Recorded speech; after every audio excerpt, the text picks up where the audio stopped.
ಸ್ನೇಹಿತರೆ ನಮಸ್ತೆ. ನಾಡುನುಡಿ ಯೂಟ್ಯೂಬ್ ಚಾನಲ್ಗೆ ನಿಮಗೆಲ್ಲ ಸ್ವಾಗತ. ಸ್ನೇಹಿತರೆ, ಕರ್ನಾಟಕ ರಾಜ್ಯ ಸರ್ಕಾರ ಈಗ ರಾಜ್ಯ ಸರ್ಕಾರಿ ನೌಕರರಿಗೆ ಹೊಸ ನಿಯಮವನ್ನು ಜಾರಿಗೆ ತಂದಿದೆ. ಸರ್ಕಾರಿ ನೌಕರರು ಇನ್ನು ಮುಂದೆ ಪ್ರಮೋಷನ್ ಬೇಕಾದರೆ ಕಡ್ಡಾಯವಾಗಿ ಈ ಕೆಲಸವನ್ನು ಮಾಡಬೇಕು.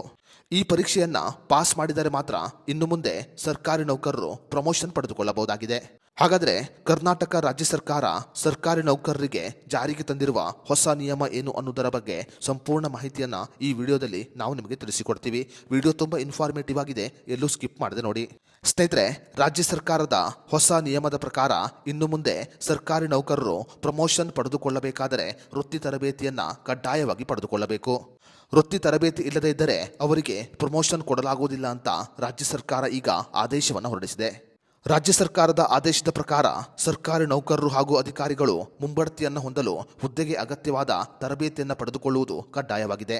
ಈ ಕುರಿತಂತೆ ಸಚಿವ ಸಂಪುಟದಲ್ಲಿ ಕೂಡ ತೀರ್ಮಾನವನ್ನು ತೆಗೆದುಕೊಳ್ಳಲಾಗಿದೆ. ರಾಜ್ಯ ಸರ್ಕಾರದ ಹಲವು ಇಲಾಖೆಗಳ ಉನ್ನತ ಹುದ್ದೆಗಳಿಗೆ ಕಂಪ್ಯೂಟರ್ ಆಗಿರಬಹುದು, ತಂತ್ರಾಂಶವಾಗಿರಬಹುದು ಅಥವಾ ಸಾಫ್ಟ್ ಸ್ಕಿಲ್ಸ್ ಆಗಿರಬಹುದು, ಈ ರೀತಿಯಾಗಿ ಹಲವು ತರಬೇತಿಗಳ ಅಗತ್ಯವಿರುತ್ತೆ. ಈ ರೀತಿಯ ತರಬೇತಿಗಳನ್ನು ಪಡೆದುಕೊಂಡರೆ ಮಾತ್ರ ಪ್ರಮೋಷನ್ ಪಡೆದುಕೊಳ್ಳಬಹುದು. ಈ ನಿಯಮವು ಎಲ್ಲ ರಾಜ್ಯ ಸರ್ಕಾರಿ ನೌಕರರಿಗೆ ಮತ್ತು ಅಧಿಕಾರಿಗಳಿಗೆ ಅನ್ವಯ ಆಗುತ್ತೆ ಅಂತ ಆದೇಶವನ್ನು ಹೊರಡಿಸಲಾಗಿದೆ. ತರಬೇತಿಯನ್ನ ಎಲ್ಲಿ ಪಡೆದುಕೊಳ್ಳಬೇಕು ಮತ್ತು ಹೇಗೆ ಪಡೆದುಕೊಳ್ಳಬೇಕು ಅನ್ನೋದರ ಬಗ್ಗೆ ಮುಂದಿನ ದಿನಗಳಲ್ಲಿ ಮಾಹಿತಿಯನ್ನ ಬಿಡುಗಡೆ ಮಾಡಲಾಗುತ್ತೆ. ಸ್ನೇಹಿತರೆ, ರಾಜ್ಯ ಸರ್ಕಾರಿ ನೌಕರರಿಗೆ ಜಾರಿಗೆ ಬಂದಿರುವ ಈ ಹೊಸ ನಿಯಮದ ಬಗ್ಗೆ ನಿಮ್ಮ ಅನಿಸಿಕೆ ಅಭಿಪ್ರಾಯವನ್ನು ನಮಗೆ ಕಮೆಂಟ್ ಬಾಕ್ಸ್ನಲ್ಲಿ ತಿಳಿಸಿ.